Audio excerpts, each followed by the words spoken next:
Alright boys, girls, I'm going to do a little brew review. I recently brewed a few batches of beer. Now, no expert by any stretch of the imagination. I do like good craft beer. I have a specific style that I like. I'm an IPA guy, hophead. The hoppier the better.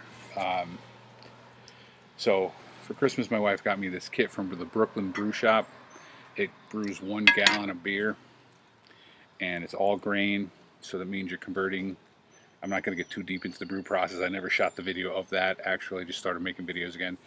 But basically, you're converting your starches into sugars to a process they call mashing.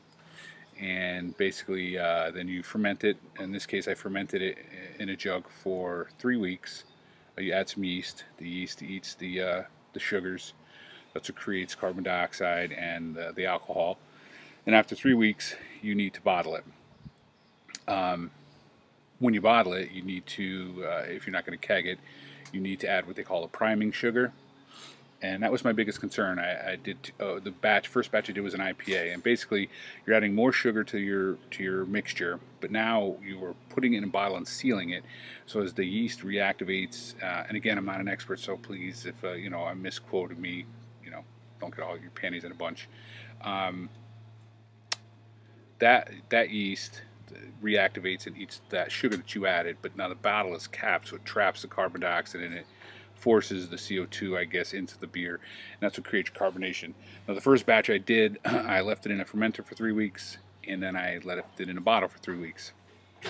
My biggest concern was that the carbonation was going to be there, but I've since cracked, and again, with gallon batches, my yield, that first one was about 8 bottles, 8 12-ounce bottles. Some real hardcore brewers will say, it's a waste of time to do 1 gallon batches. It's the same amount of work that you would do to do 5 gallons. Process is basically the same, and you come up with 2 cases of beer. So that carbonation worked out very well. The next beer that I did was a clone of a summer ale. Here it is here. It's been in, I fermented this for same thing, 3 weeks. It's been in a bottle for 2 today. My concern again is there's going to be no carbonation. It's going to be flat, or it's going to be a gusher. Long story short, when you're priming it, you use some kind of sugar, honey. The first batch, I consulted people at my local home brew shop. It's an excellent shop here in Connecticut, just not very convenient for me from where I live. It's called Maltos Express in Monroe, if you're looking to get into that wine making. So he suggested, instead of doing sugar like that, I use a dry malt extract, small amount, 1/4 cup, like a 1/2 cup of water, and it worked out beautifully. I screwed up when I went to bottle the summer ale, and it was a Sunday, they weren't open, or it just wasn't going to work out for me to drive all the way there to get this stuff. So I consulted the Brooklyn Brewshop's instructions, and basically dissolve 3 tablespoons of honey in a 1/2 cup of water.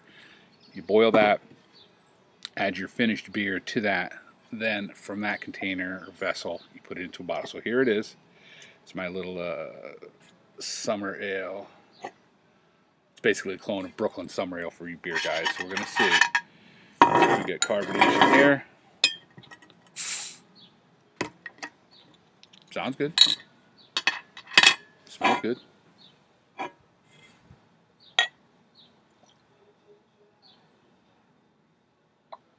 Wow, I'm actually impressed.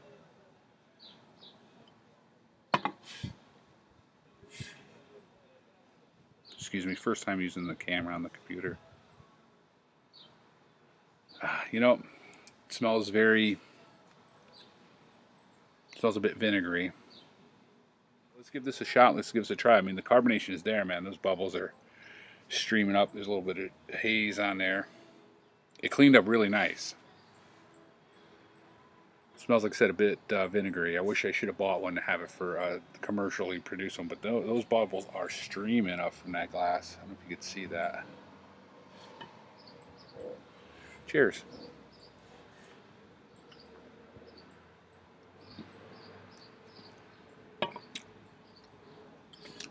Not horrible.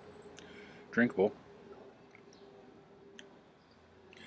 Really carbonated. Bit malty. I'm not a big fan of big malt backbones in a beer. I'm definitely a fruit forward guy. You know, my favorite beers are like Heady Topper or Focal Banger from a brewery out of Vermont. Phenomenal beers. And there was a big heavy hitting beers. They're like 8-9%. Gandhi bought here in Connecticut. Soon to be something else. But that's pretty good. So I'm going to crack one of the IPAs so you can see. I want to do a little side by side.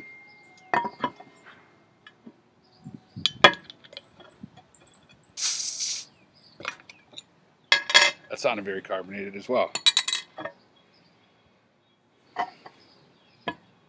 My Lawson's glass.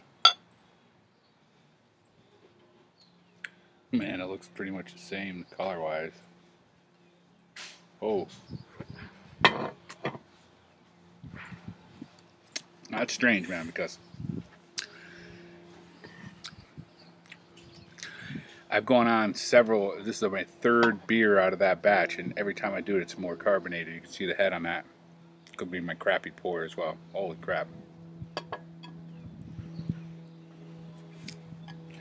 So on this side, we have the summer ale. We have the IPA. The colors look pretty identical, so I don't know. Maybe I screwed something up. It's only my second batch. It's pretty fun. Summer's here. A little too busy for it. Definitely, I would see for me, anyways, it'll be a winter hobby. It takes a couple hours, but you know, on a shitty, crappy winter day when there's nothing to do, so the summer is just too much to do in the yard. Maybe get out on the bike. Anyways, guys, thanks for watching. That's my summer. Actually, it's pretty tasty. The IPA I'm a little worried about with the carbonation. Holy crap! But I'll talk to you guys later.